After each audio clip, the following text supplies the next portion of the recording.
Hello, we are Adam Pocock, William Ross Brown, and Brooke Hudson, and we are the Trace Amigos.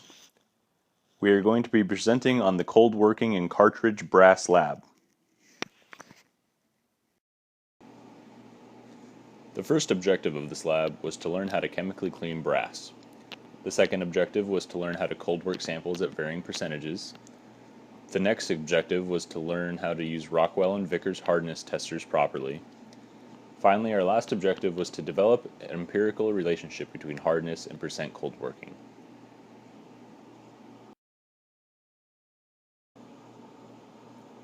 In order to prepare the Cartridge brass samples, a large piece was cut into nearly identical smaller samples. These Cartridge brass samples were then annealed at 800 degrees Celsius for 1 hour. The purpose of annealing was to remove any previous cold working effects that the cutting of the samples may have caused. After annealing, the Cartridge brass samples needed the black oxide layer on the surface to be removed. In order to remove the oxide layer, the samples were placed in 10% nitric acid for 5 minutes. Following the nitric acid, the samples were washed in deionized water. Finally, the sample was placed in an IPA bath for 1 minute and then it was dried. The Cartridge brass samples were then cold worked using the roller at intervals of 10% the original thickness. In order to determine the exact percentage of cold working, the following equation was used. Original thickness minus final thickness over original thickness, all times 100%.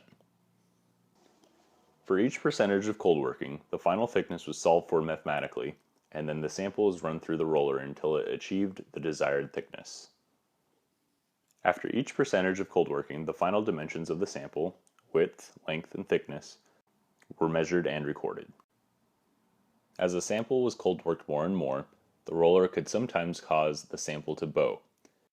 In order to avoid this, the sample would be run through the roller again, flipped onto the other side.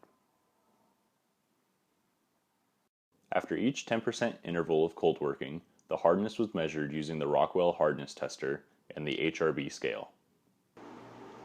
Prior to taking each hardness measurement, the bottom of the sample and the sample stage needed to be wiped clean. It was also imperative that the sample lie flat during the measurement in order to get an accurate reading. Furthermore, the hardness test could not be done too close to the previous hardness tests in order to avoid the cold working effect that the hardness tester indenter has on the sample. In our effort to fully understand hardness testing, we also performed Vickers hardness tests. These Vickers hardness tests were performed on casted solder samples.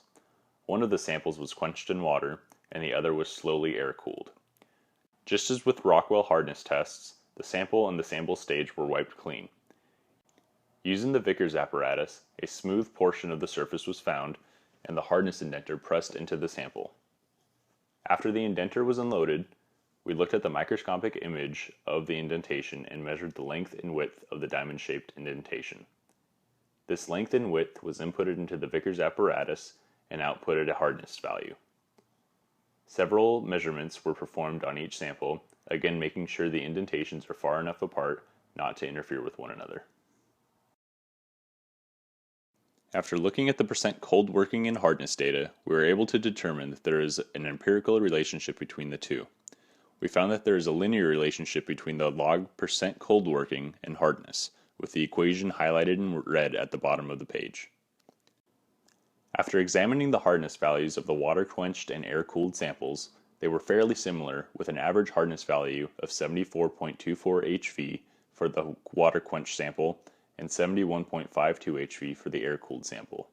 The similarity between the two hardness values is most likely due to the fact that the sample was not immediately placed in water and was allowed to air-cool for approximately 15 seconds, thus altering the microstructure.